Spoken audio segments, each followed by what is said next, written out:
আসসালামু আলাইকুম, আশা করি সবাই ভালো আছেন। আজকের পাঠ হচ্ছে 10তম বিসিএস থেকে সাধারণ জ্ঞান। বাংলাদেশের লোকশিল্প জাদুঘর কোথায় অবস্থিত? সঠিক উত্তর সোনারগাঁয়ে। বাংলায় ইউরোপীয় বণিকদের মধ্যে বাণিজ্যের উদ্দেশ্যে প্রথম এসেছিল কারা? পর্তুগিজরা। বাংলায় নববর্ষ পহেলা বৈশাখ চালু করেছিলেন সম্রাট আকবর।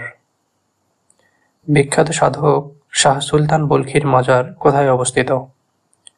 সঠিক উত্তর মহাস্থানগড়ে। পাহাড়পুরের বৌদ্ধ বিহার কি নামে পরিচিত? সোমপুর বিহার। বাংলাদেশে চীনামাটির সন্ধান পাওয়া গেছে বিজয়পুরে। ঢাকা বিশ্ববিদ্যালয় প্রতিষ্ঠিত হয় 1921 সালে। ঢাকার বিখ্যাত তারা মসজিদ তৈরি করেন কে?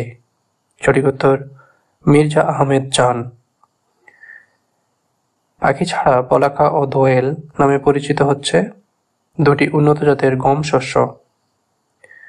অগ্নিশ্বর, কানাইবাসী, মোহনবাসী ও বীরজবা কি জাতীয় ফলের নাম? সঠিক উত্তর কলা।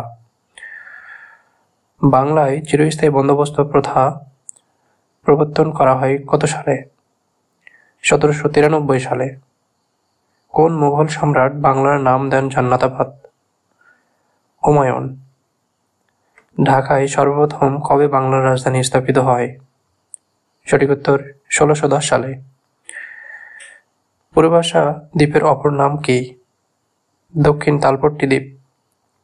সার্ক এর প্রথম শীর্ষ বৈঠক অনুষ্ঠিত হয় 1985 সালে। আরব রাষ্ট্রগুলোর মধ্যে কোনটি বাংলাদেশকে প্রথম স্বীকৃতি দেয়? ইরাক। পিএলও এর সদর দপ্তর কোথায়? ফিলিস্তিন। জাতিসংঘের প্রথম মহাসচিব ছিলেন ট্রিগ ভ্যালি। আইএমএফ এর সদর দপ্তর কোথায়? Washington DC. ইতিহাস বিখ্যাত ট্রয় নগরী কোথায় অবস্থিত? সঠিক উত্তর কমেন্টে জানিয়ে দিন। নিয়মিত এরকম গুরুত্বপূর্ণ ভিডিও পেতে লার্ন ইংলিশ পেজটিকে ফলো দিয়ে সাথে